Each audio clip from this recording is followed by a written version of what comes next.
Mais um episódio do Agro do Futuro, episódio número 4. Estou aqui com meu amigo Francisco Calaça. Como é que você tá, Calaça? Tudo bem? 100%. Esse é a melhor parte do dia, né? O dia que a gente pode chegar aqui e começar a compartilhar conhecimento, compartilhar o que a gente tem de novidade, compartilhar esse agro tão bacana, tão pujante, tão forte, tão magnífico que é, né? E hoje nós temos uma inovação, né? Uma inovação, de fato, né? Estamos só nós dois e não tá errado não tá faltando ninguém. Por quê? Estamos com a temática que, de fato, ela é conhecida por poucos. E ela vai gerar um debate legal, né? Então é meio que o inverso aqui, né? Os entrevistadores vão ser opinadores aqui hoje, né, Calaça? Hoje é o dia da gente falar o que está querendo falar, o que estava engasgado. E a gente vai falar de startups, né, Gabriel? A pergunta que não quer calar é, o que será que é uma startup? O que é uma startup, Gabriel? Bom, quando fala startup, geralmente vem aquela ideia daquelas empresas megalomaníacas que são disruptivas, né? Outra palavra da moda, faturam milhões, enfim, tudo lindo, né? Os unicórnios. Logo fatura 1 bi, enfim. Mas será que é sempre assim, né, Calaça? Não é? Não. A gente só costuma ver as pingas que o povo toma, sabe, Gabriel? Mas os tombos que o povo leva... Os tombos ninguém quer, né? Ninguém conta. E uma startup nunca começa desse tamanho, como a gente tem, às vezes, vê por aí, né? Só para vocês entenderem, né? A gente já chamou Uber de startup, Airbnb de startup. Nós já chamamos o próprio Nubank, né? Uma startup. Startup, na verdade, quando a gente vai colocar a pronúncia correta do nome, é começar. Então, se você quer começar uma ideia de negócio, é uma startup. Mas existem alguns requisitos, né? Porque senão, se eu começasse uma padaria, já era uma startup, né? Exatamente. E não é bem assim, né? E reza a lenda, né, que existe um tal de Manual de Oslo, né? E esse manual foi confeccionado em uma convenção e traz lá, né, todos os conceitos, inclusive de inovação. E por que falando de inovação? Porque a startup é uma empresa nascente que ela tem base na sua operação como gerar uma inovação. E ela tem 3 princípios ali básicos, né, Calaça? Que aí eu vou até pedir sua ajuda aqui pra gente bater essa bola. Que a primeira, ela precisa ser replicável, escalável e inovadora. E a primeira pergunta que a gente faz é, inovação não é só ser disruptivo, né? A gente pode inovar de outras formas. Sim, com toda certeza. As pessoas pensam que inovar é inventar algo completamente novo. Inovar não é isso, né? Inovar é fazer algo que às vezes você está até acostumado a fazer diariamente, mas usando um processo novo, uma ideia nova, que pode gerar um resultado melhor. É evidente que na inovação a gente espera um resultado melhor, né? Ninguém vai inovar para piorar o processo. A inovação é no sentido de melhorar o processo. E aqui a gente pode falar, por exemplo, uma inovação que acredito que todo mundo que está nos assistindo conhece, que é o Uber.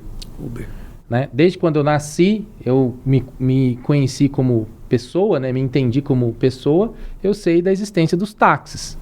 E quando você vai olhar a história do táxi, o táxi ele é de muito tempo antes, né? Até dos nossos pais, nossos avós, né? Você pagar alguém para se transportar. Mas onde é que está a inovação do Uber? A inovação do Uber, ou seja, o que ele resolveu fazer um pouquinho diferente, foi justamente possibilitar a entrada de outras pessoas neste negócio. Né? Isso até criou um conflito, né? Nas grandes capitais brasileiras, a gente sabe de histórias. Eu lembro de uma vez que eu desci no aeroporto de Fortaleza, fui chamar um Uber ali, estava meio inóspito para o Uber, a gente teve que combinar no aeroporto, ou no estacionamento, né? Uma coisa bem, assim, meio parecendo, né, criminosos num filme de agente secreto, sabe? Me espera ali na vaga tal. Por quê? Porque o Uber veio com essa inovação, que é você permitir que uma pessoa que tem um carro livre disponível possa também transportar pessoas.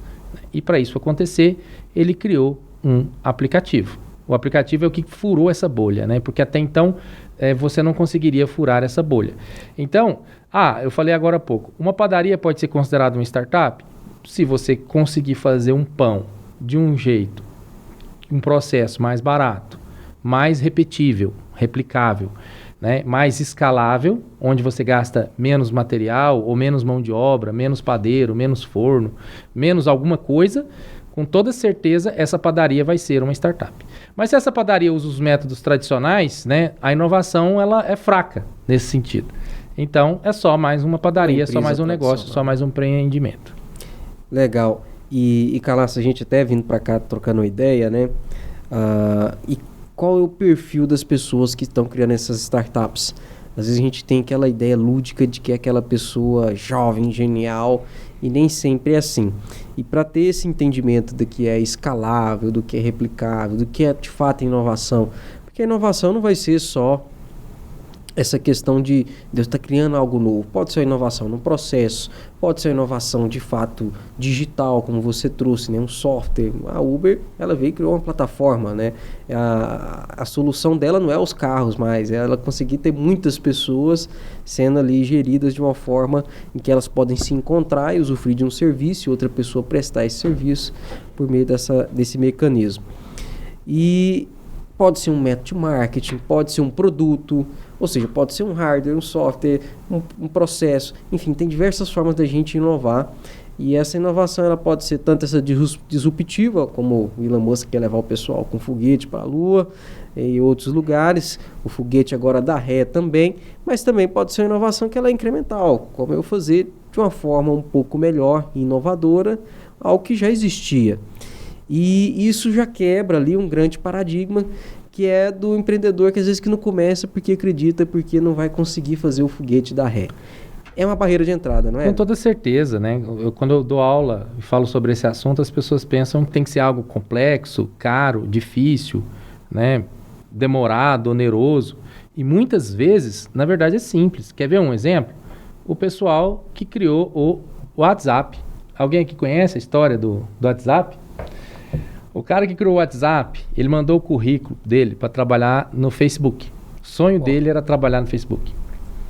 E aí ele foi barrado. O Facebook falou assim, você não tem as habilidades necessárias para trabalhar aqui comigo. Na época ele era desenvolvedor de uma outra empresa, uma empresa que não existe mais, né? Que é a Yahoo. Ele era programador lá. E nas horas vagas ele fez o WhatsApp. A ideia dele do WhatsApp era poder se comunicar com os parentes dele do exterior, porque até então ligar para pessoas muito de caro. Fora do país era muito caro, né? Tanto que quem está nos assistindo, né, depois comenta aí, né, quando você vai para Estados Unidos ou vai para Europa, né, a gente vai mais para esses lugares, mas às vezes África, Ásia, né, qual que é o sistema que você utiliza para se comunicar com seus parentes? Você liga? Né? Todas as vezes que eu vou fazer esse tipo de viagem, Gabriel, é o WhatsApp. Eu ligo pelo WhatsApp, eu mando mensagem de WhatsApp, porque é isso. E essa foi a ideia essa foi a motivação realmente principal do WhatsApp, foi de fato possibilitar um sistema de baixo custo para transferência de comunicação, né, para comunicar pessoas a longa distância. Ele fez isso no tempo vago. Eu sugiro você pegar esse WhatsApp e contar quantas telas ele tem. Não agora com essas últimas atualizações de comunidade, de canal, grupo, né? Mas lá no início, né, tinha a tela da conversa, a tela da listagem dos contatos e a tela de configuração. Eram 3 telas. Pronto. E essas 3 telas foram vendidas numa bagatela, Gabriel, por 19 bilhões de dólares lá em idos de 2012, se não me engano. Eu me lembro muito bem. Eu fui um dos primeiros... O meu núcleo ali de amizade é usar o WhatsApp. Eu fui um early adopter, né, vamos dizer assim. E foi super disruptivo, porque você deixou de usar o SMS. Que as operadoras ganhavam muito dinheiro, né? Você comprava planos de SMS. E foi lá e resolveu, quebrou essas fronteiras. É um baita exemplo, né? E é por isso, Gabriel, que eu estou trazendo o WhatsApp. Porque o que ele inovou não foi muito na troca de mensagens. Porque você já sabe, tinha o SMS, tinha também o Messenger, né? Tinha o Mirk, tinha outros mecanismos de eu mandar mensagem eletrônica. Onde é que o WhatsApp inovou? Em eu poder mandar a mensagem de forma offline. Você está lá na pescaria, lá no barco. Você pode pegar o seu telefone e descobrir ali as mensagens. Aí você vê quem te mandou mensagem na hora que você tinha sinal, há muito tempo atrás. E aí você pode escrever uma mensagem para mim ali, por exemplo, e a hora que voltar a ter sinal, essa mensagem vai chegar. Eu estava um dia desse para trás conversando com um produtor rural, e ele me falou que lá na propriedade dele, Gabriel, não tem sinal. Mas não pega sinal de telefone, assim, para questão de ligação e muito menos dados, né? Mas ele descobriu que se subir lá na caixa d'água, é uma caixa taça que ele tem, né? Sim. Você pensa, aquela escadinha que você sobe lá e tal, e sobe lá na outra parte, vai lá no topo da caixa, sabe? Aí lá você pega sinal. Aí o que ele bolou? Ele bolou uma carretilha. Aí as pessoas escrevem as mensagens, põem o celular num saquinho, olha só que doideira. Né? Zipa, sabe aqueles envelopes, sacos que o pessoal vende para tirar foto do celular debaixo d'água? É nesse. Zipa, aí na carretilha, aí deixa lá um tempo, 1 hora mais ou menos. Aí o celular tá mandando a mensagem dele e pegando mensagem. Pegando as mensagens, depois ele desce. Aí ele desce. Claro, né? A gente sabe que se ele chamasse um cara para pôr uma antena lá, poderia maximizar o sinal e resolveria o problema. Mas eu tô trazendo aqui para vocês verem que esse detalhe é simples de eu poder mandar mensagem de forma offline. Eu poder escrever a mensagem, tá lá o reloginho e eu não me preocupar se ela vai ser entregue ou não, porque vai em algum momento. O SMS não permitia. Você mandava, se estivesse fora da rede, dava. Não pode mandar e pronto. Tinha que tentar de novo. Tinha que tentar de novo. Entende? Ah, eu tô aqui, já tô passando pelo posto tal, parei para abastecer. Beleza, não chegou a mensagem, lá não pega sinal. Mas você põe o celular lá no console, começa a dirigir, né? Em algum momento, você chega lá no outro lugar, você vê que essa mensagem chegou e talvez a própria pessoa já respondeu. É esse tipo de interação que foi uma pequena coisa, uma pequena ideia, né? O cara só queria comunicar com os parentes, criou esse tipo de situação e virou uma empresa de 19 bilhões de dólares lá em 2012. Lá em 2012, né? Alguns aqui já nos conhecem, sabem que nós somos aqui de Goiás, né? E na época, a Companhia Estatal de Eletricidade de Goiás, a CELG, estava sendo vendida. E ela foi toda vendida por 2 bilhões. Ou seja, toda a companhia elétrica de Goiás valia mais ou menos, né, 1/10. 10% do que o WhatsApp, 3 telas. O cara gastou muito menos dinheiro para fazer um WhatsApp do que para fazer colocar stand de porte, fio, né? Estação. Então, mas o valor agregado entregue para quem utiliza era a grande promessa. Né? Essa é a promessa de qualquer startup, por isso que você colocou muito bem. Para ser uma startup, você tem que, em algum momento, no seu plano, ter a escalabilidade. Se não for escalável, não tem jeito. Então, uma companhia elétrica, ela escala como? Ela tem que pôr mais poste. E pôr poste não é barato. Né? Então, hoje a nossa companhia elétrica, né, aqui em Goiás, que já é privatizada, ela atende, em média, os habitantes goianos, né, que somos quantos? 7 milhões? 8 milhões, mais ou menos? Acho que não chegou a isso ainda. Por aí. Né? Então, é isso que são os clientes. Já o WhatsApp no mundo atende bilhões de pessoas, né? E eu costumo dizer que você vai ser um bilionário se você conseguir resolver o problema de 1 bilhão de pessoas. Então, não é fácil duvidar do porquê que o WhatsApp passou a valer tanto. É uma pequena inovação, né, que resolveu um grande problema. E é isso que se espera de qualquer startupeiro. E depois foi comprado pelo próprio Facebook. Essa é a volta triunfal desse programador, né? Aí ele volta, né, já com esse cheque de 19 bilhões, né? E aí como funcionário do Facebook, como ele sempre quis ser. História com final feliz. Chique no último, né? E Calaça, assim, a ideia é que hoje que a gente não jogue tênis, né? Mas sim frescobol, né? Manter a bola no ar, não é um contra o outro. Mas a gente trouxe alguns dados, né? Nós trouxemos aqui, que é entender o perfil desse empreendedor, que é, vai lá, o Mark Zuckerberg, são pessoas jovens e tal, e geniais, né? Mas olha que a gente olha e vai ver o perfil, de fato, de quem tem empreendimentos inovadores e quem arranja isso, essas informações. Hoje nós temos a Associação Brasileira de Startups. Nós começamos a ver um cenário um pouquinho diferente desse dos filmes, né? Um pouquinho desses outliers das Big Techs. E o empreendedor, de fato, que é o startupeiro, né, vamos dizer assim, ele não é tão jovenzinho assim, né? Se a gente for observar aqui no último levantamento, no ano 2025, e aí quebrando um primeiro paradigma, em sua maioria, 40%, essas pessoas têm entre 31 e 40 anos. Isso já nos traz uma radiografia que já são pessoas que têm uma vivência, uma experiência profissional, já conhecem um pouco do que elas trabalham, já identificaram dores, problemas, né? Já são pessoas que não estão no seu primeiro emprego, né? Se a gente for analisar.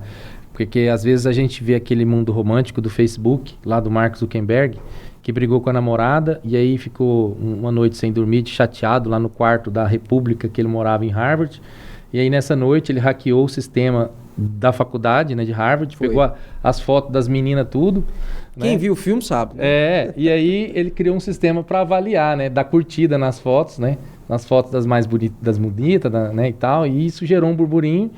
E dali, nunca mais ele deixou de ter audiência, né? Desde esse momento, ficou no ar. Foi só crescendo. Foi só crescendo. Então, isso a gente vê aqui no dado da Associação Brasileira de Startup, que na realidade brasileira, a maior parte das pessoas, né, 40%, quando cria a startup, ela já está entre 30 e 40 anos. Ou seja, um caboclo de 30 anos, ele já trabalhou pelo menos uns 2 lugares. Exatamente. Eu tô dentro dessa estatística aí, da parte da idade, né? Com 31 anos. Você tinha dimensão desse número, Calas? Eu posso dizer que sim, que eu tenho acompanhado ele, né? A gente vê isso por aí.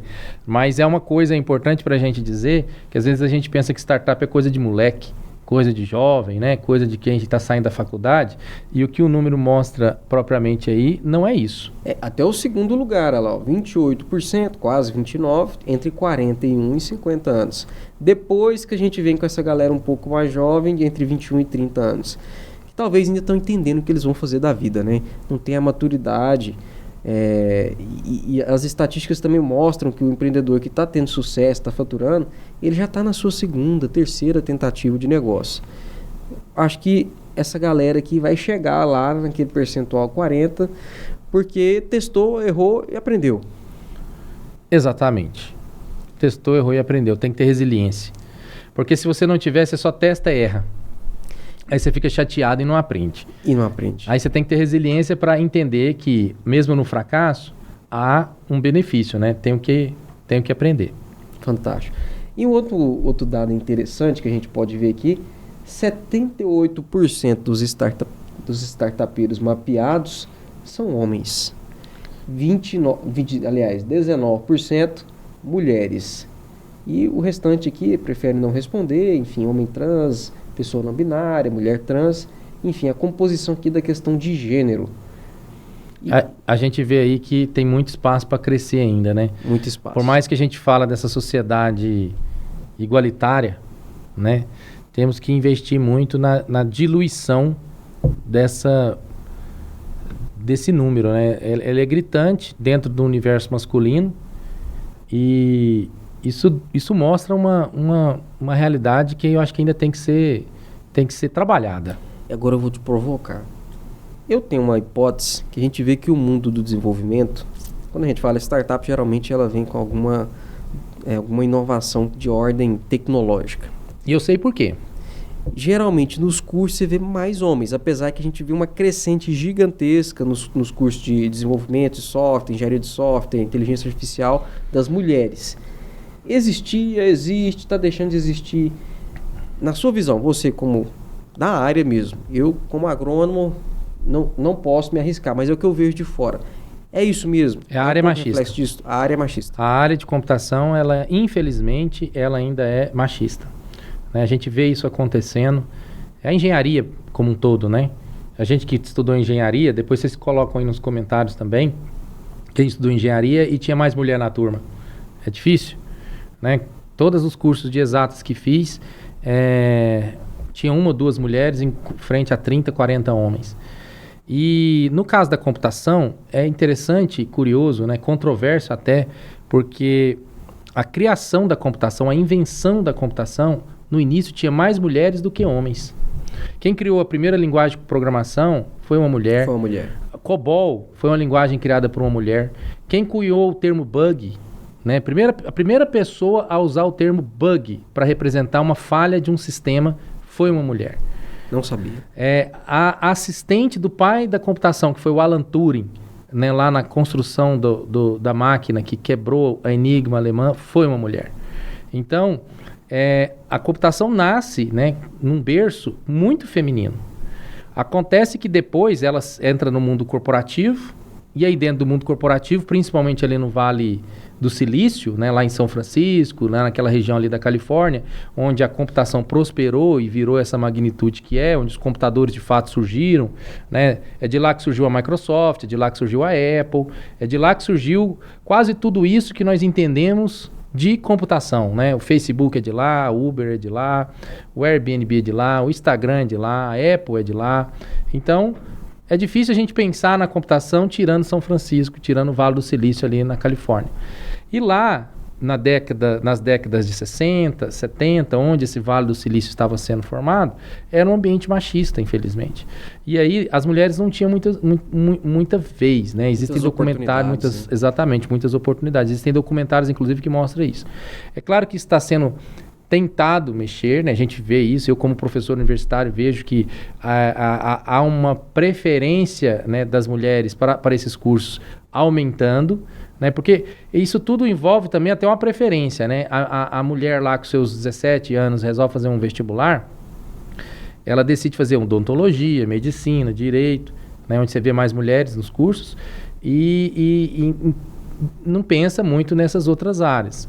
Mas agora a gente está vendo que, né, com o advento aí dessa pujança da computação, a demanda por programadores, os salários ficando muito bons, a gente vê mulheres entrando agora. Acredito, Gabriel, que isso aí tende a equalizar.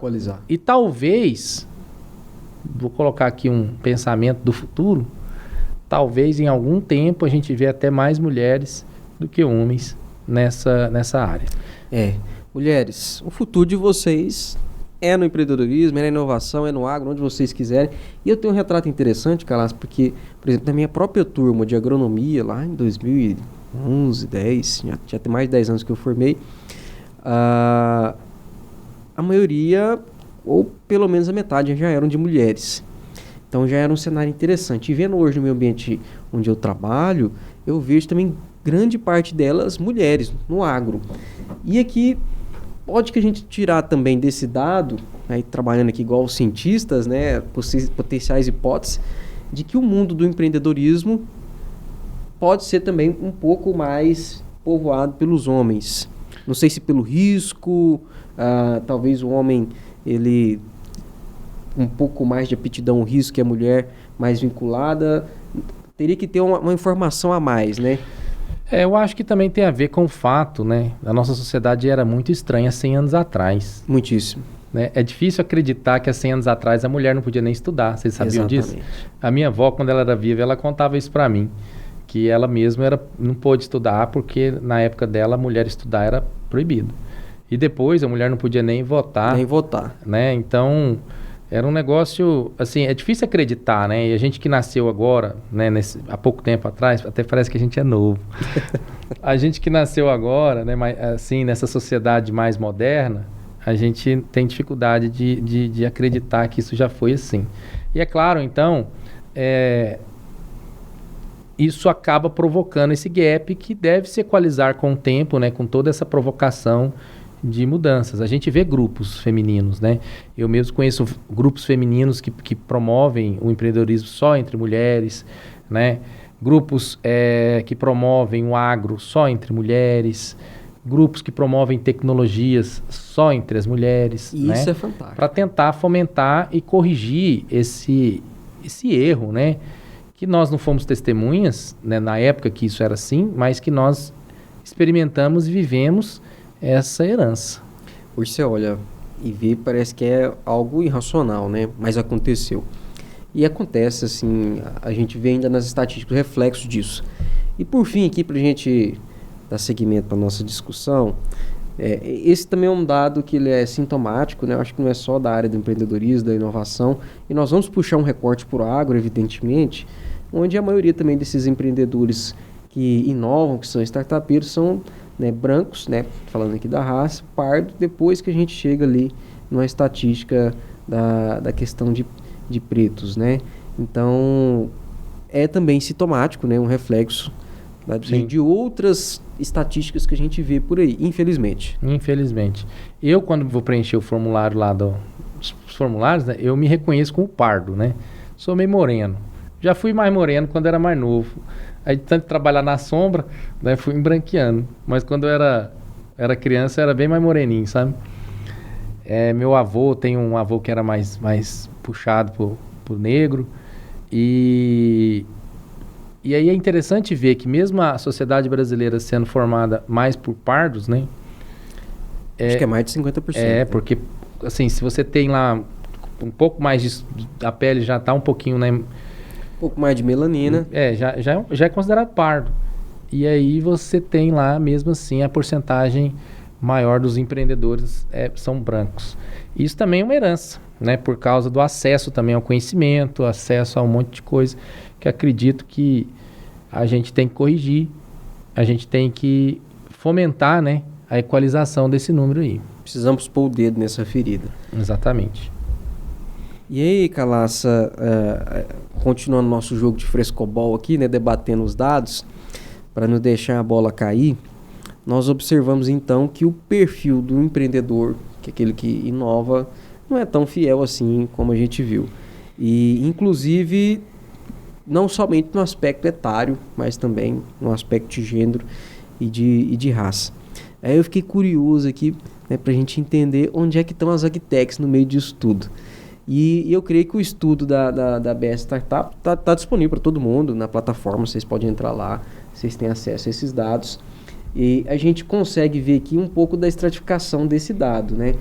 E onde a gente vê as agtechs correspondendo aqui a somente 4,7%, né, da totalidade de todos os segmentos. Mas antes da gente falar dos outros segmentos, a gente precisa entender o que é essa agtech, né? Que de fato é uma startup para o agro, né? Essa abreviação que a gente utiliza. A gente gosta de dar nome para tudo, né? Eu tenho um autor que escreve livros de arquitetura de software que costuma dizer isso. A gente, se quer que alguém usa, dá nome. Dá nome. Se quer que alguém usa, dá nome. Então a gente dá nome para esses tipos de empreendedorismos, né? De startups, conforme a gente está falando. Por exemplo, EdTech são startups, são pessoas que procuram inovar na área da educação, né? Em sistemas, em processos, em formas, em jogos, aplicativos que vão favorecer a educação. Health Tech são startups que vão trabalhar na área da saúde. Né? Fintech são startups que vão trabalhar na área das finanças. O Nubank enquadra no Fintech. E aqui, como nós falamos muito de agro, né? Vamos puxar a sardinha aqui o nosso setor para as agritechs, que são as startups que falam de agro. Independente de onde você está nesse agro, se é dentro da porteira, fora da porteira, no caminhão que transporta alguma mercadoria, numa tecnologia de algo que vai ser utilizado pelo produtor, ou até numa forma desse produto até se chegar em você através de uma rastreabilidade, alguma coisa assim. Qualquer ideia que inova nessa cadeia toda, a gente chama de agritech. E aí a gente vê que elas representam apenas 4,7% do universo de startups que inovam, né, de pessoas que inovam no nosso país. Pode melhorar, não pode? Dado que nós costumamos dizer que o nosso país depende muito do agro, a gente está vendo aqui uma triste ilusão de que nós somos mais consumidores de tecnologia do que produtores, né? Exatamente. E o nosso PIB está aí, né? O majoritário da questão, o agronegócio. E a gente viu aqui um extrato aqui em cima, né, desse report. Apenas 8,1% dos mapeados são, de fato, estão, aliás, no estágio de ideação. 23% estão validando as suas hipóteses do seu modelo de negócio, da sua tecnologia. 24%, aí a maioria esmagadora, né, já está aqui, negócios que estão operando, ou seja, eles já têm operação, já têm nota fiscal. 28% estão tracionando, já entenderam ali quem que é o público, entenderam bem seu produto, entenderam a precificação e, de fato, 15% já escalaram. porque já viveram todos esses aspectos para trás e já estão conseguindo alcançar maiores mercados. Aí ele já é aquela famosa startup que alcançou o PMF, né? Que é o Product Market Fit, ou seja, ela entendeu o encaixe do seu produto no mercado. E Calan, se a gente observando aqui a nossa região, né, o Centro-Oeste, nós estamos aqui em Goiás, é lógico que a gente analisa o Brasil como um todo, e a gente vê nesse recorte também o Sudoeste dominando com mais de 60%, e nós aqui na rabeira, né, do nosso país, infelizmente, precisamos melhorar isso aqui urgente, com 4,55%. Sintomático, né? Você vê que não é população, né? Não é população. Porque o Centro-Oeste não é a região... A menos populosa. Menos populosa, né? Claro, o Sudeste se espera que tenha mais startups, porque é, sem sombra de dúvidas, mais populoso também. Mas isso aí é uma triste realidade. A gente vê que o estado, né, que mais produz grãos, mais produz pecuária, que é o Mato Grosso, né? Nós, Goiás, aqui somos o terceiro. Caminhando para ser o segundo. Exato. Ou seja, aqui a gente vê aí um gap da produção da inovação grande, onde de fato há aplicação. É um ponto importante, porque isso aí acende uma luz, pessoal, porque quando você chega num lugar, né, tem aquela história, você chega num lugar para vender sapato e não tem gente usando sapato. Então você pode achar que ali é um problema, porque não vai ter clientes, ou uma grande oportunidade, porque agora você tem um oceano azul para trabalhar. Então eu gosto de olhar para esse número, né, que o Centro-Oeste está desse jeito, como um oceano azul. Eu particularmente vejo sim, porque eu sei que grandes clientes do agro estão aqui, e aí acredito eu que nós podemos avançar. Lembrando que esse número também a gente está falando geral de startups, né? Mas aqui em Goiás nós também temos uma saúde avançada, né? Não é a mais avançada do Brasil, mas tem muita gente que recorre aqui para fazer procedimentos. Então, tinha tudo para também trabalhar outras áreas de startup. Mas fica a dica, né? A gente pode pensar que na ausência é onde de fato tem um oceano azul. Tem oportunidade. Eu também entendo de forma similar contigo e eu vejo que aquela máxima, né, que o pessoal às vezes tem a impressão que as startups são geralmente aquelas startups de evento, né, de Campus Par, daqueles eventos de inovação, mas não, pelo contrário, se somar ali 24 com 28, com 15, a maior parte ali, majoritária, né, do que foi mapeado, e é a principal entidade que faz isso hoje no Brasil, eles de fato já são empresas em operação e estão tracionando e escalando seus negócios. E vendo aqui o perfil, né? Você falou tanto do Uber, nós falamos aqui também de WhatsApp e o modelo de negócios, né? E às vezes as pessoas têm até dificuldade de entender. E olha só para você ver, a maioria dessas soluções são no modelo SaaS. Quase 40%, ou seja, software como serviço, né? Software as a service. E muitos ali da parte de venda direta, clube de assinatura, marketplace tem demais, né? Enfim, diversas outras modalidades de aplicação. Reflete também um pouquinho sobre esse DNA das startups que começaram muito como a parte digital, né? Mas não é só no oceano digital que a gente tem esse cenário das startups. Você falou de saúde, a gente falou aqui de AgTech, tem também as Deep Techs, que aí elas podem permear por diversas áreas, que são de base científica, mas ainda é um pouco a influência, né, a contaminação dessa onda, né, de digitalização, enfim, eu acredito que seja isso, né? Você também pensa assim? Eu acho inclusive que esse número mostra a estagnação, né, das startups. Porque o SaaS é aquele que vende por si mesmo dentro de uma plataforma, né? Então, vamos lá.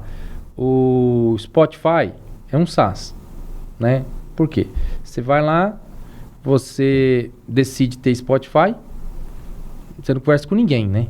Você acessa um link, clica, põe o seu cartão... Tem o serviço. E pronto. Quem te atendeu, né? Quando a gente fala SaaS, é esse tipo de coisa, assim, né?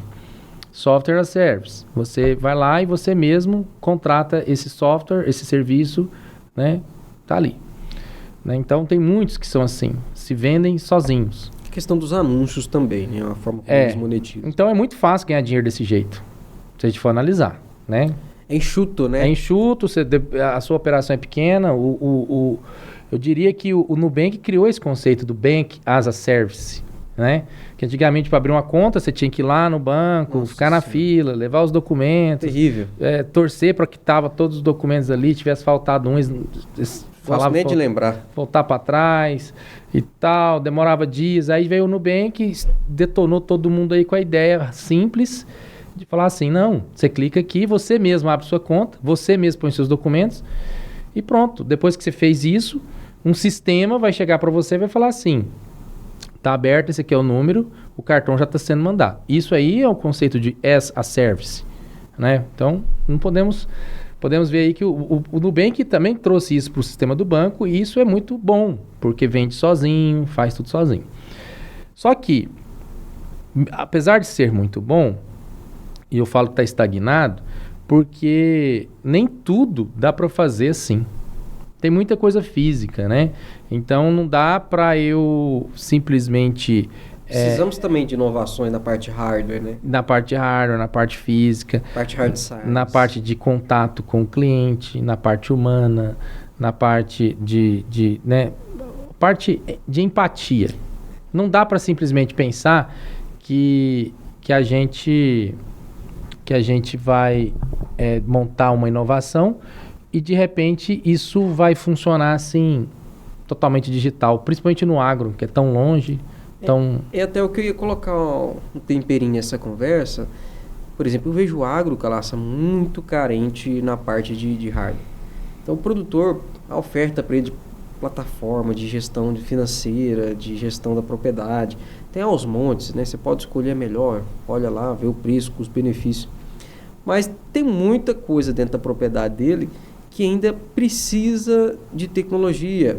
Por exemplo, desde um tanque, né, que eu acompanho o pessoal que empreende nessa área, que precisa de um filtro que seja autolimpante. Enfim, tem muito hardware que pode ser desenvolvido ainda, que ajuda a vida do produtor, que é manual, e ninguém está olhando para isso, ou olhando pouco. E tem muita questão que está na bancada das universidades, dos centros de pesquisas, das Embrapas da vida e dos centros de excelência, que podem também se tornar inovação, mas elas, para chegar até lá, aí é onde eu entendo que os fundos de investimento, os editais de fomento, a questão de venture capital, eles preferem um pouco mais financiar essas iniciativas de SaaS, porque o retorno é mais rápido. Que também é mais barato. Mais barato. É mais barato fazer. Vamos lá, você vai fazer um sistema para um produtor rural, aí você vai colocar lá no celular dele, através de uma loja lá, o Google Store, Apple Store, não sei, e aí ele vai, pega e usa e tá tudo certo. Qual a dificuldade? Agora você vai fazer um hardware, que está lá o antepenúltimo, 3,3%, aí raciocina comigo. Você vai fazer um hardware. Aí esse hardware você tem que levar para o meio do mato, tomar chuva, tomar sol, tem que pensar em uma placa solar para alimentar esse hardware. Comunicação às vezes tem que ser por satélite. Aí você tem que fazer um plano que conversa com o satélite. Tem aí um punhado de restrições legais que você tem que resolver. E aí você manda para o produtor fazer o primeiro teste, que mora a uns 200 quilômetros da sua casa. E aí funciona 3 dias, cai um raio lá, queima tudo. Como é que você conserta isso? Já no aplicativo, você simplesmente senta, vai no computador, mexe, atualiza, liga para ele, fala assim, atualiza e tá tudo certo. Então, é mais confortável, tá? Fazer cômodo, um né? SaaS, Empreender e investir nessa área. Por isso que tá tão grande assim. Mais difícil você fazer um hardware, fazer alguma outra coisa mais física que faça, de fato, uma diferença, né, na vida de alguém. E como toda inovação pode não dar certo, se coloca no lugar do investidor também. Que é a pessoa que vai estar lá comprando o projeto, investindo, sendo seu parceiro.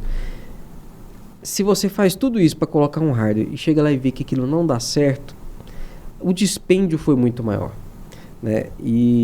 Então eu entendo um pouco dessa estatística, mas eu entendo também que a gente precisa quebrar um pouco esse tabu de que não é tão arriscado assim investir em hardware, desde que você tenha uma ciência, um entendimento e um conhecimento de onde você está resolvendo o problema. Do que você está resolvendo. É só você ver a tendência, né, do empreendedor mais mais badalado da atualidade, que é o Elon Musk. O Elon Musk ele não investe em SaaS. O Elon Musk, a ideia dele é hardware. E aí, o que ele faz quando ele consegue fazer é tão disruptivo, é tão transformador, né, que nos faz subir um degrau na sociedade que a gente não volta mais. Então, por exemplo, vamos dar o exemplo da ideia dele de levar, né, a humanidade para Marte. Essa é a ideia fixa que ele tem na mente, e levar a humanidade para Marte. E é uma coisa física, não envolve um site, não envolve um aplicativo, envolve coisas físicas, né? Porque transporte é físico. Ciência. Exatamente. Então ele está querendo levar o pessoal para Marte, e aí a gente já tentou várias vezes ir para Marte, tem alguns robôs nossos lá, né, operando, alguns já estão desativados que estragou, não tem ninguém para consertar, mas Marte é algo que a humanidade já pousou com suas máquinas, né? Mas não com seus pés. E aí, a primeira coisa que o Elon Musk sabe é que se eu levo alguém para Marte para que eu consiga voltar, é necessário que eu aproveite o foguete. Que até então a ideia da NASA para foguete era assim, Gabriel. O foguete só tinha um uso. Só vai. E depois voltava de paraquedas. Né? E tudo aquilo explodiu e se consumiu. É como se para eu ir lá para sua casa, o meu carro fosse caindo nos pedaços, se despedaçando ao longo da rua, chegasse lá só o meu banco e pronto. Para eu voltar, eu preciso de um outro carro para voltar. Vira lixo espacial. Então, primeira coisa, por que a gente fala do foguete da ré? É porque, obviamente, ele não vai vir de bico, né? De bico não vai ter jeito. Então, se ele foi assim, ele vai ter que voltar do mesmo jeito que foi, e é o apelido da ré. Então, ele vai voltar. Só para isso, foi muitos bilhões de investimento para conseguir fazer esse tipo de tecnologia, porque é muita força, né? É um jato, né? São combustíveis muito voláteis ali para fazer essa força do foguete, né? Oxigênio, hidrogênio reagindo ali, e a tendência de explosão é altíssima. Então, no início, muita coisa explodiu ali. Ótimo. Ele deu conta de fazer isso. Só quem deu conta de fazer isso que consegue agora colocar satélites no espaço para fazer uma internet satelital, como a gente conhece a internet dele, que é a Starlink. A Starlink, para quem já utiliza, sabe que é transformador e revolucionário. Você está no meio de qualquer mato, você tem internet. Você pode não ter luz, você não pode ter eletricidade, mas se tiver pelo menos uma bateria pequena ali, né, de carregar o celular, você já tem internet. Um oi você já manda para alguém. Olha que coisa. Resolveu o problema dos fazendeiros. Resolveu o problema de todos os produtores rurais que não tinham internet em suas propriedades. Beleza, isso é hardware, mas olha só a confusão, a complexidade e o nível de tecnologia que precisou para chegar nesse nível, né? Mas é por isso que eu costumo dizer, pessoal, que está estagnado o SaaS, porque a gente está mais precisando agora de hardwares, né, de coisas inovadoras que a gente pegue, toque, nos locomova, né, conecte-se com a gente, do que de fato novos aplicativos, novos sites, novos sistemas web. Né? Muitas pessoas me perguntam, nossa, Francisco, eu quero fazer um aplicativo. Eu falo, mais um? Será que alguém vai instalar mais um aplicativo? Ninguém aguenta mais bastante aplicativo. Sabe, toda hora um aplicativo novo. Você chega num lugar, você tem que baixar um aplicativo para pegar desconto no posto. Aí o supermercado te obriga a instalar um aplicativo para pegar desconto no supermercado. A farmácia te obriga... Aí, beleza, você instala o aplicativo só para pegar o desconto. Aí, se você não for lá mais, você desinstala. Teve um dia que eu até deixei de abastecer porque eu não consegui instalar o aplicativo do posto. O diesel estava muito mais caro, mas com o aplicativo ia ficar num preço bacana. E aí não deu certo. Falei, então vou abastecer no outro posto que está no preço que eu concordo e não precisa de aplicativo. Ou seja, não é um bom modelo de negócio mais, né, pessoal? Barreira Vamos digital. pensar nisso. Então, talvez por isso, inclusive, Gabriel, esse número justifica o número lá de cima. Você vê que tem mais startup na validação e operação, né, tração, do que de fato na escala. Por quê? Para escalar, os clientes já têm que estar querendo usar muito, né? Porque você está vendendo já em tempo de escala. Então, tração quer dizer que você ainda está gastando dinheiro. Não tem... Você está alavancando. Você está alavancando, você está pondo dinheiro, não está ganhando dinheiro ainda a startup. Na escala que provavelmente você começa a ser visto como algo que vai funcionar. E olha que a escala é, depois da ideação, um menor número. Então, é complicado, né? Talvez porque as pessoas ainda insistem nessa coisa de SaaS. Sei lá, a se pensarem. É uma ideia, né? E eu concordo contigo. E a gente voltando no perfil de quem faz essas startups, E aí a gente quebra outro paradigma. Olhando todos esses gráficos aqui, a gente vai passar um por um, mas eu gostei muito de ver esse último, onde de fato o empreendedor não é a pessoa que está na universidade, durante o seu curso, enfim, não é o universitário. Por mais que tenha ali, né, um extrato significativo, pelo menos 6% tem o ensino médio completo. Ali, doutorado, PhD, né, pessoas que já fez estágio pós-doutorais, enfim, 8% já é maior do que quem já tem somente o ensino médio. Mestrado, 13%. Ensino superior, 31%. E especialização, a maior parte, 40%. Eu acho que isso justifica muito no caso brasileiro, né? Nós temos tanta dificuldade com a inovação. Por quê? A gente sabe que a ciência ela é produzida ali no mestrado, doutorado. Quando a pessoa começa a esbarrar na metodologia, na ciência e tudo mais. Podemos entender que até no mestrado ainda ela está em treinamento. Ela está nascendo, a pessoa está em treinamento. Ela só vai ser considerada um cientista com um doutorado, que ela é um pesquisador, né? A CAPES, né? O MEC entende o pesquisador como o cara que já terminou o doutorado, ele sim é um pesquisador. Nós que fizemos esse processo, nós sabemos. Olha a maturidade que a gente tem no doutorado. Exato. Na época do mestrado, você ainda está aprendendo. Pois é, e aí isso justifica aí talvez a gente criar startups sem um cunho científico mais consolidado. E aí entra a tese de um professor meu, que inclusive eu quero trazer aqui ainda para falar, né? Alguns aqui já devem conhecer, o professor Anderson, lá do CEIA, lá da UFG. Uma vez numa aula dele, ele falou para mim assim, isso é igual montar um espetinho. Se você não tem algo que tem uma ciência por trás, né, uma tecnologia, né, nova, que possa de fato embasar aquilo que você está fazendo, fica muito fácil de ser copiado. Então, o espetinho é muito fácil de ser copiado, né? Se você monta um espetinho e começa a prosperar, eu vou olhar e vou falar assim, nossa, eu também estou num perrengue aqui na minha Toda vida. Esquina vai ter. Eu vou montar um espetinho também. E é por isso que tem hora que você vê, tem 3 espetinhos na mesma rua. Porque aqui em Goiânia, né, é jantinha agora, tá proliferando. Na rua lá de casa tem 3 jantinhas, um em cada quadro. Dos mesmos criadores do Pit Dog, né? Dos mesmos criadores do Pit Dog, aqui em Goiânia agora é jantinha. Então, é muito fácil de replicar. Quando é que você consegue baixar a replicabilidade? É o que o Elon Musk fez. Ele tem ali uma tecnologia que nenhum país, de fato, tem. É só ele. É privado. Então a NASA mesmo, que agora deseja mandar alguém lá para o espaço, ela vai pedir para o Elon Musk. Eles têm um contrato, né? A SpaceX tem um contrato com a NASA, né, para fornecer serviços para a NASA. Então o que eu quero dizer com isso? Falta um pouco, né, de ciência dentro das nossas startups. Quando a gente pega uma das primeiras startups, né, onde foi cunhado inclusive o termo da garagem, isso, que é a HP. A HP é uma das primeiras startups, né, começou fazendo as primeiras placas eletrônicas, fez calculadora, fez outros equipamentos, fez impressora. Né? A HP tem um portfólio muito bom na área digital. Ela foi fundada por 2 doutores. Quando você pega o Google, né, o Sergey e o Larry Page, eles são doutores. E a tese, né, o que funda o Google é a tese de doutorado deles. Né? Então, a gente vê claramente que tem um cunho científico aí, né, que fundamenta o Google. Né? O algoritmo do Google ele foi primeiro uma tese de doutorado, para depois virar uma empresa.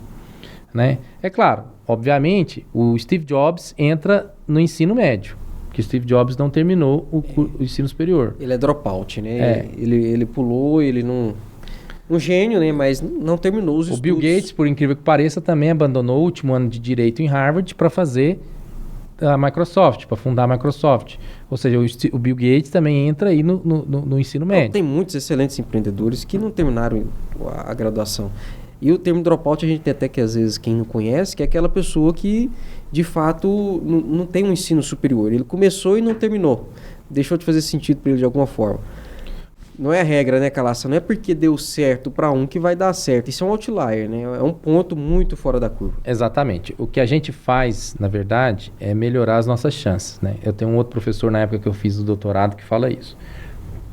Todos nós vamos dar um chute, né? Quando você vai para um caminho, é sempre um chute. Até o Ronaldinho Gaúcho é um chute, né? Hoje o Neymar é um chute. Só que tem gente que melhora a habilidade do chute. E a gente chama de chute porque o chute nunca é uma certeza, até para o Neymar, até para o Messi, né? Chute nunca é uma certeza. Se fosse uma certeza, a gente não torcia. A hora que ele vai chutar, se é uma certeza... Não tinha expectativa. Não tinha uma expectativa, né? O chute é sempre uma incerteza. Só que quando um chute é do Cristiano Ronaldo, a gente tem uma incerteza, né, diferente de quando o chute é meu. Pode ser que, inclusive, eu nem chute para o lado do gol. Então, quando a gente estuda, né, quando você faz um mestrado, faz um doutorado, você está melhorando o seu chute. E startup é um chute, né? Porque você vai criar algo que não, né, as pessoas não estão usando ainda. Você vai chutar. E se você vai chutar, é interessante que você melhore a qualidade do seu chute. Por isso que, em média, né, as startups de sucesso, aquelas que, né, ganham lá seus bilhões, né, elas foram fundadas dentro de um cunho científico. E é importante a gente pensar nisso. Talvez aqui, essa estatística, né, é o que justifica a gente ainda não ter grandes startups brasileiras aí. É óbvio, né, como a gente falou, existem as exceções, né? Nós temos o Nubank, temos aí o iFood, né, que são startups brasileiras, né, e funcionam e são nosso orgulho, né? Tenho bastante orgulho como brasileiro de ter esse pessoal aqui, mas poderíamos ter mais, e acredito que a catalisação disso viria de envolvermos mais pessoas, né, que pesquisam, que podem, conhecedoras, né? que podem gerar um artefato um pouco mais complexo para a inovação, para as startups. Eu concordo contigo. Eu, quando vi esse número, até fui pesquisar, encontrei um estudo da Universidade Federal do Fluminense que pesquisou mais de 160 empreendedores de startups. E veja bem esse número, ó, 66,7% desses fundadores atuaram por 5 anos ou mais nas suas áreas antes de empreender. Que é aquela história da pessoa, às vezes, aprender, né, no CNPJ dos outros antes de fundar o dele, né, para não cometer os mesmos erros. E 65% deles afirmam que a origem da sua startup está diretamente ligada a um problema real que enfrentam no trabalho anterior. Então, vem já o surgimento desse negócio ancorado numa coisa que a gente vê acontecer ao contrário, infelizmente, que é criar solução para problema que não existe. Eu acho que esse é o grande problema, né, inclusive da academia brasileira, né? Como a pessoa que às vezes se propõe a resolver um problema, ela não lida diretamente com esse problema no seu dia a dia, acaba que ela propõe soluções que não têm fit com o trabalho diário, né? Até são soluções que têm resultado, mas não tem fit com o trabalho diário. Isso tem uma diferença muito grande, né? O trabalho diário, ele envolve lidar com pessoas, ele envolve lidar com divulgação do conhecimento, ele envolve lidar com intempéries, né? O trabalho específico ali de um laboratório, você tem várias coisas controladas e você não conhece os problemas reais. É claro que a ciência precisa caminhar assim, em laboratório, né? Não estou misturando. É importante deixar isso claro. A ciência é algo do laboratório. Mas o que dificulta a ciência cair para o mercado é justamente a falta de conhecimento de como o mercado vai funcionar. E como é que você tem esse conhecimento? Trabalhando. Então, eu acho que seria muita arrogância, Gabriel, do indivíduo querer montar uma startup em uma área da construção civil, por exemplo, sem nunca ter feito uma casa. É um bom exemplo. E casa muito com o que um convidado nosso disse em um dos episódios anteriores, o Raimundo, da BioUs, de que a gente precisa ter uma virada de chave, de mindset, né, palavra da moda, para que esse pesquisador, ou então essa pessoa que trabalha na área, ele de fato se torne um empreendedor. São habilidades que precisam ser desenvolvidas, mas também um entendimento da área de atuação.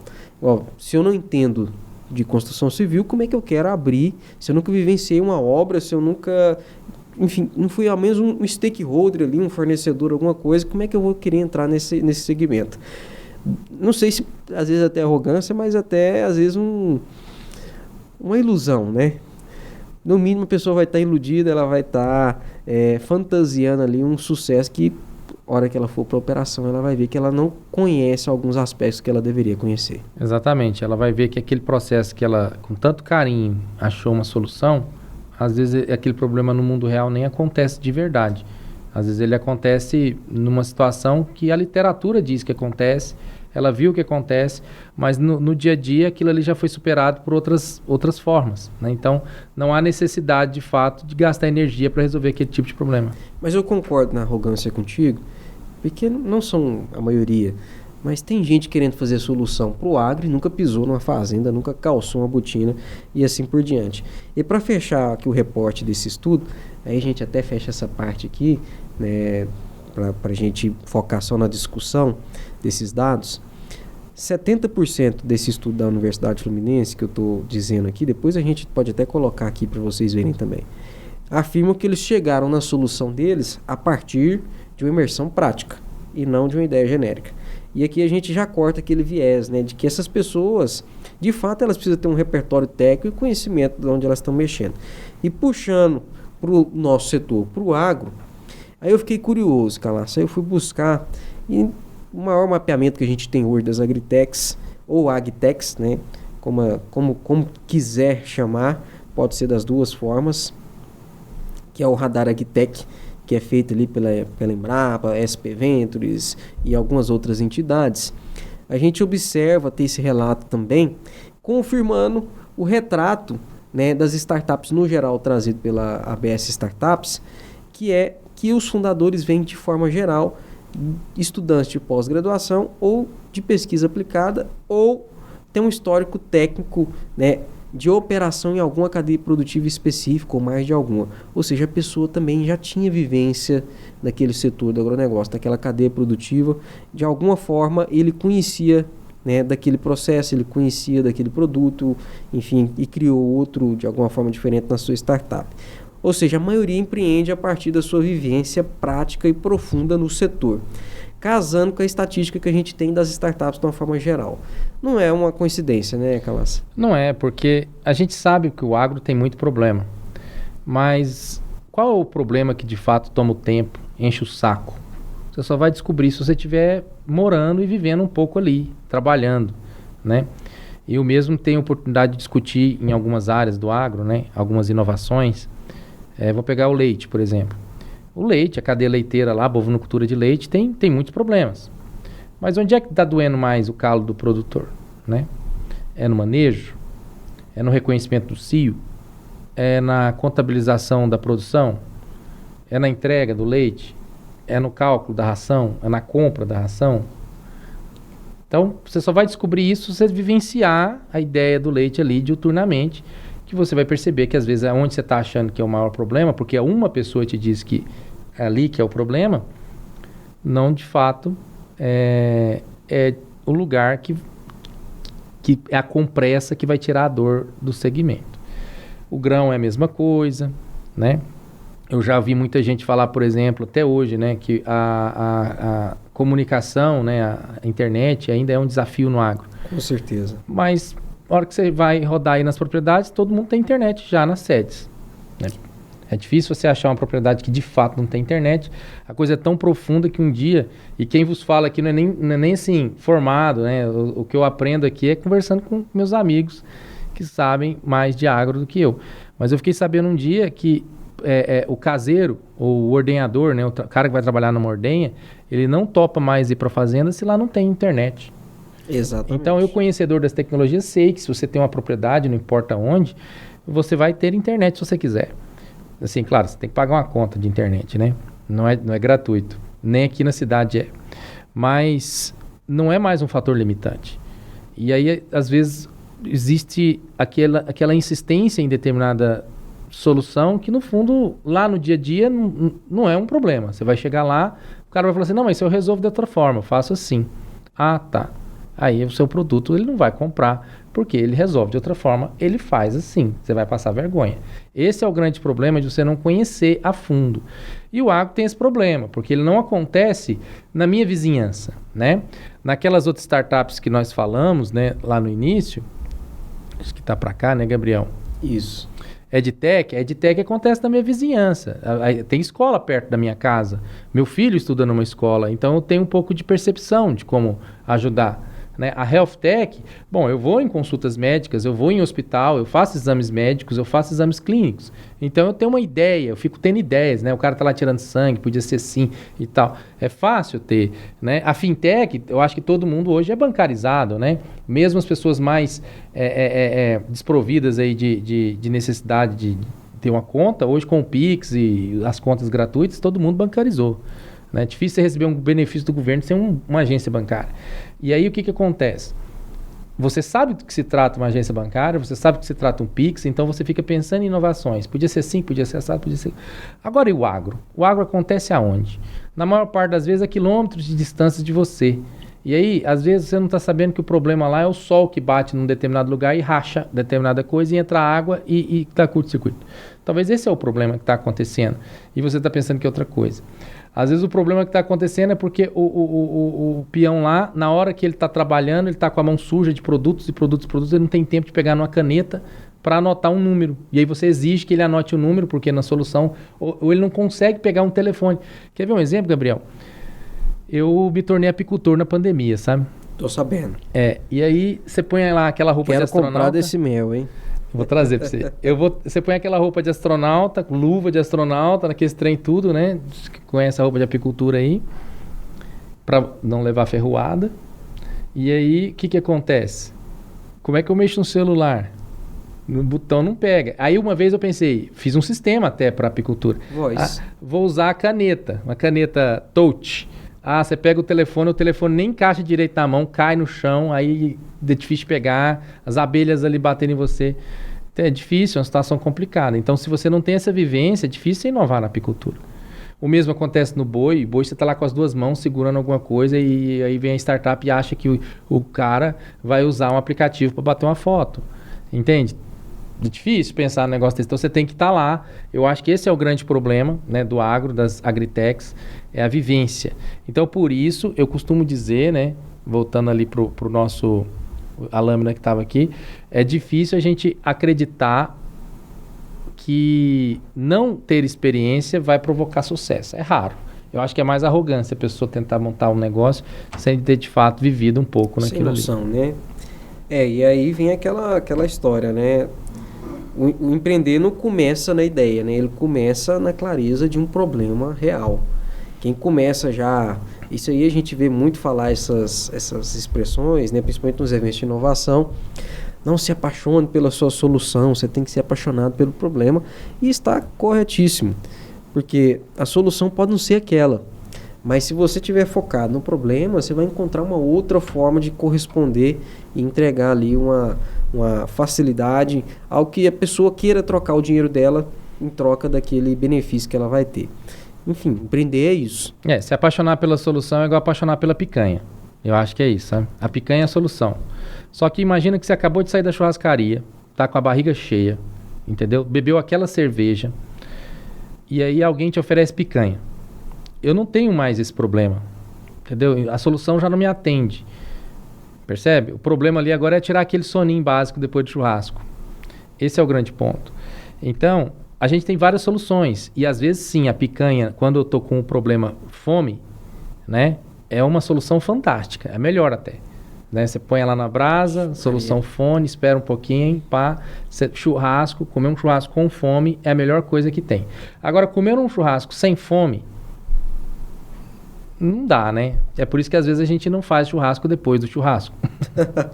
Depois do churrasco, às vezes a gente só esquenta ali as coisas e vai dormir. Porque não compensa mais. Então, às vezes as pessoas querem só fazer churrasco, mas não se preocupam se as pessoas estão com fome. Elas não se preocupam nem se as pessoas comem carne. Esse é o grande ponto, sabe?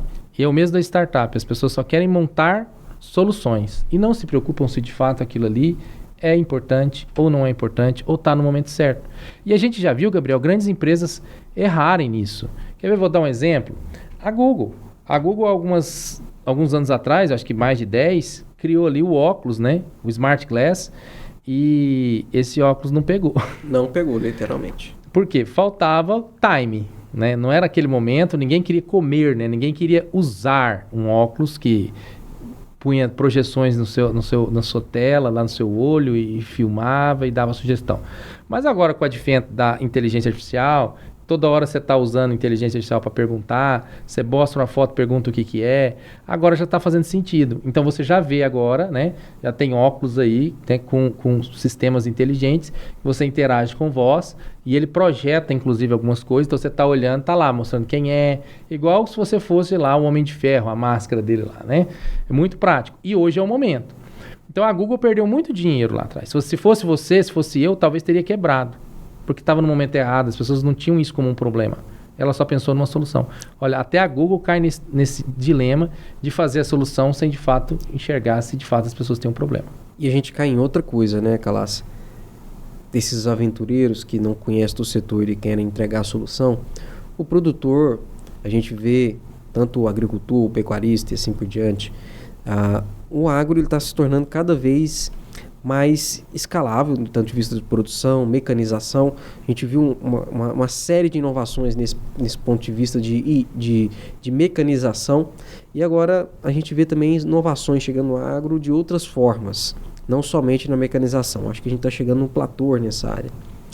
E ele tem cada vez a sua margem mais achatada de lucratividade. Isso não é mentira, os números mostram, né? Então, se o produtor precisa de 55 sacas, vamos falar do agricultor de soja, sojicultor, para pagar o seu custo, ele tem que produzir ali no mínimo 70 sacas. Se ele pagar 15 sacas de arrenda, ele já não produzir pelo menos 70, já não está nem empatando mais direito o negócio, e ele não tem margem para erro. O produtor, ele precisa ser assertivo no momento que ele vai fazer aquisição de um serviço ou de um produto, enfim, qual que seja a inovação.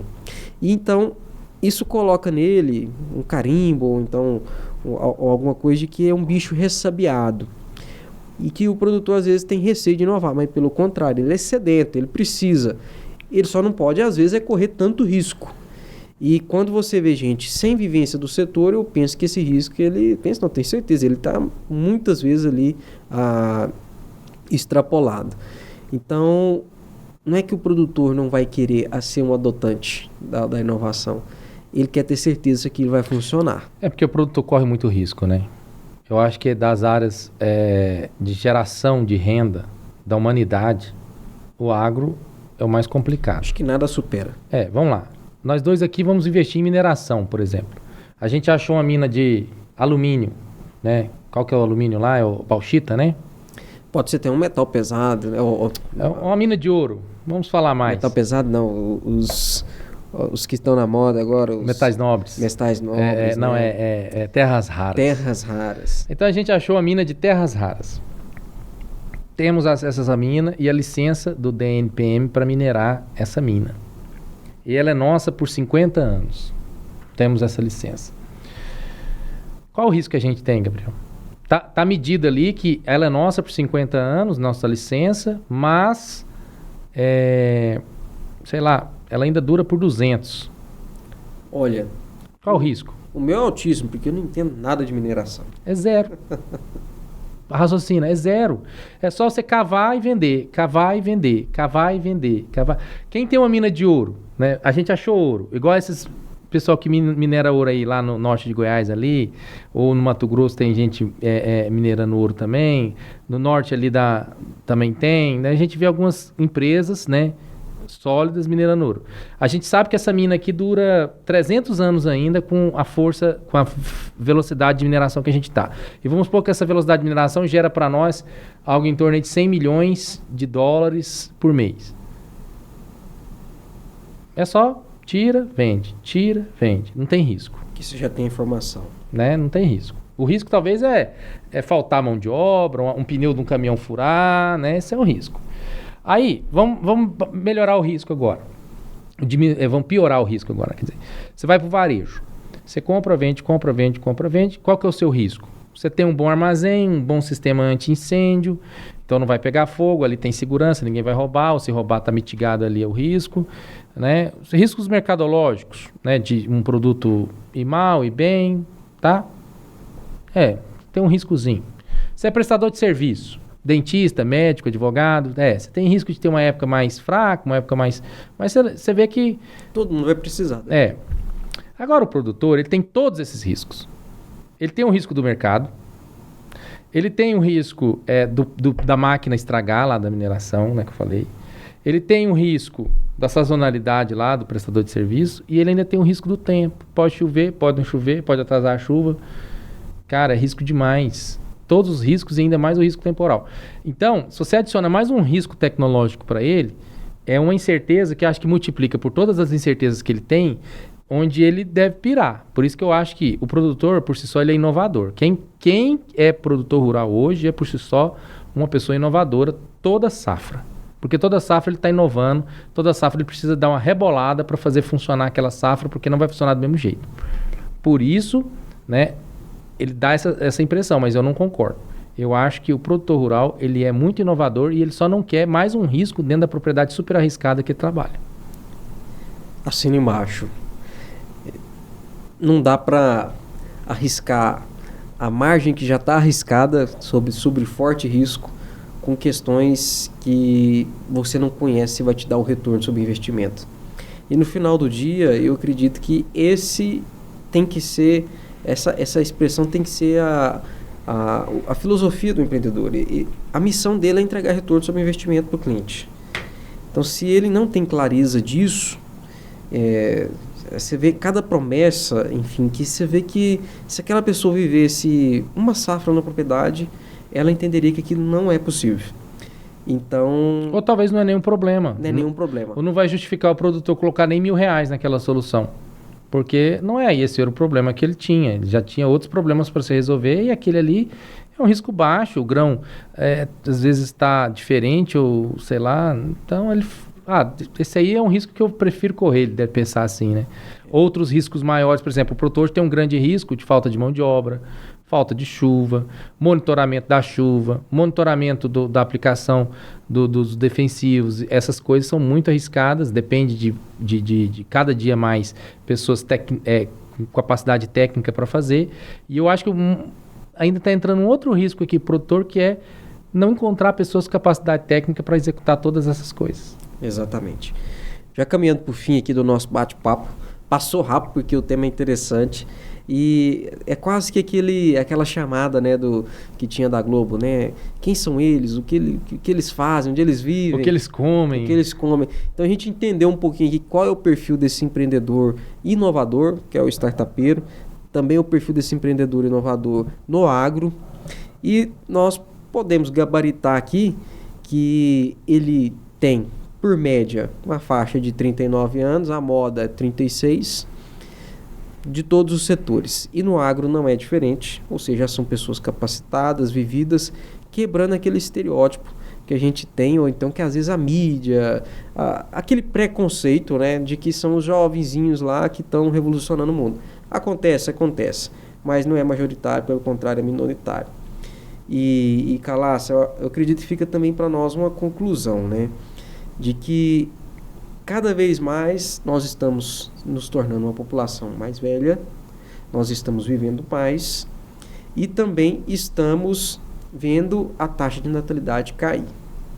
Ou seja, precisamos ser mais produtivos até uma idade superior, senão essa sociedade não vai se sustentar. E é onde tem surgido também as ditas senior techs, que são as startups guiadas por pessoas mais seniors, né? Que eles chamam de geração prateada. E é interessante que as estatísticas têm mostrado que a taxa de sucesso dessas startups ela tem sido muito maior do que por aqueles que não são sênior.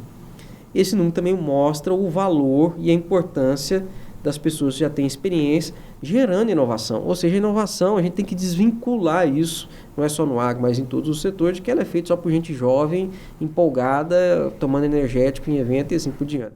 A gente tem falado muito do etarismo, né, ultimamente, e às vezes eu me pego preocupado com isso quando eu estiver um pouco mais velho.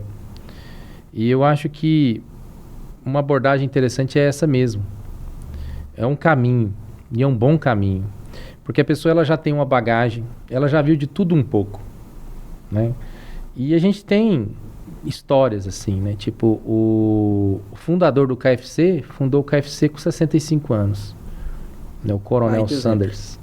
Então, nunca é tarde. Nunca é tarde, sabe? Para você parar, entender e colocar uma mola a mais em alguma máquina que vai fazer toda a diferença naquilo ali, né? E essa é uma realidade. Nós estamos vivendo e essa será a realidade, né, no futuro. Estamos ficando mais velhos em média, estamos, né, renovando menos, né, a nossa sociedade com menos filhos. Tem casais que nem filhos têm. E antes, enquanto meus pais tiveram 3, meus avós tiveram 10, eu tenho 1, né? Então, é uma coisa que não, a gente já sabe para onde vai, né? Nós vamos precisar de produzir e o braço produtor provavelmente é uma inovação. Talvez por isso já tem gente falando de robôs humanoides aí para ajudar na produção, para ajudar nas tarefas. O mundo se equaliza, não tenho dúvidas. Nós não estamos aqui ontem, né? A humanidade tem milênios nesse planeta e sabemos adaptar. O homem sabe adaptar. Então, é uma questão de adaptação. Agora, estamos dentro dessa adaptação e cabe a nós viver como é que é essa adaptação e adaptar junto, para não sofrer, né? Porque é ruim quando a gente parece que foi afastado do jogo. O etarismo é muito sobre esse sentimento, né? Aposentou e foi afastado do jogo. Eu costumo dizer numa palestra que quando a gente tiver produção abundante, com máquinas produzindo a todo vapor, com risco baixíssimo, né, porque não tem mais o risco de RH, de contratação, de clima e tudo mais, nós vamos mendigar não mais por dinheiro, mas por trabalho, por uma oportunidade de fazer para o outro. Então, a inovação ainda é uma oportunidade de fazer para o outro, né? É criar algo que ajuda a vida do outro. Ajuda o outro a fazer melhor aquilo que ele faz todo dia e tem dor nas costas, por exemplo, para fazer. Entendeu? Inovar é isso. E isso, todo mundo é convidado a inovar. Principalmente quem tem mais conhecimento. Fantástico. E nesse segmento, né, a gente vê, é importante plantar as sementes, né? É importante a gente trazer inovação para próximo das próximas gerações. Mas entendemos e temos a expectativa, eu acho que fica muito dessa conversa nossa aqui, de que quem de fato vai girar o ponteiro e a responsabilidade tem que ser deles mesmos, são nossa, né, na nossa faixa etária, são essas pessoas que já têm uma especialização maior, uma vivência maior, às vezes já até sênior, porque senão a cobrança, a régua fica muito alta também, né, para o pessoal que está começando e querer que eles já sejam de fato empreendedores de sucesso. Vamos dizer assim, como meu avô dizia, tem que comer arroz com feijão ainda, tem que vivenciar, tem que experimentar para depois a gente pensar que de fato eles podem ser a solução. Não, eles vão ser a solução, mas precisam maturar para chegar lá. É conhecimento, né? A vida não leva desaforo. Então não é só a boa vontade. A pessoa tem que de fato entender o que está fazendo. E pode ser que tenha nascido com a graça, a sorte de Mark Zuckerberg, de saber o que está fazendo aos 19 anos. Mas a minha esposa, quando ela formou em odontologia, ela trabalhou 5 anos para os outros, para só depois decidir montar o próprio consultório, entendendo toda a dinâmica de um consultório que ela aprendeu trabalhando para outro dentista. Então, eu acho que se ela tivesse montado de cara esse consultório e arriscado, teria coisas que ela teria aprendido de uma forma mais dolorosa. O que ela não passou pela dor, porque ela resolveu ir lá experimentar um pouco antes de mergulhar, né? Põe o pé lá na piscina antes de mergulhar. Descobre a profundidade antes de dar de ponta. É mais ou menos isso. Tem gente que quebra o pescoço, tem gente que não quebra o pescoço. Mas a chance de dar certo é experimentar antes. É aquela história de aprender a voar depois que pula do precipício pode ser perigosa. Pode ser perigoso. Tem gente que dá certo, entendeu? Mas eu, particularmente, sou um pouco mais mitigador dos riscos. Gosto de, ao pular, saber que estou com as penas todas fortes o suficiente para não cair e esborrachar. Maravilha. Caraca, eu gostei demais da nossa conversa. Para a gente deixar aqui um fechamento, né? Na minha perspectiva, esse agro do futuro, né, do ponto de vista do perfil de quem vai empreender, quem vai ser inovador, ele está muito conversando com esses dados. Nós precisamos plantar sementinhas nas novas gerações, mas não esperar tanto assim deles. E, de fato, quem está movendo o ponteiro, quebrando alguns paradigmas, são já as pessoas um pouco mais experimentadas. E aí a gente coloca, inclusive, um pontinho a mais do que a gente, às vezes, não está vendo aqui nessas estatísticas ainda, que são esse pessoal da geração prateada. Então, o agro do futuro é construído não somente por quem está vivendo o futuro agora bem recente, né? São os jovens, mas também pelos mais velhos, né? Os mais experientes. Então, tem muito futuro no agro para eles. Você também vê dessa forma? Sim, o agro do futuro, para mim, são as startups. É você democratizar o acesso à tecnologia, né? De tal forma que qualquer produtor, seja ele grande, pequeno, médio, chacareiro, consiga acessar tecnologias grandes, né? Boa. Porque nós brasileiros consideramos qualquer terra aí de 10, 15 hectares uma chácara, um sítio, né? Mas o italiano não, o francês não. Então, os pequenos produtores hoje, e a gente está falando pequeno agora de tamanho, de área... O Uruguai também não, está aqui do nosso vizinho. Exatamente. Eles no futuro eles serão grandes produtores, porque serão adotantes de grandes tecnologias. E para que isso aconteça, nós precisamos de tecnologia democratizada. E a tecnologia democratizada, pessoal, não vem se não for de uma startup, entendeu?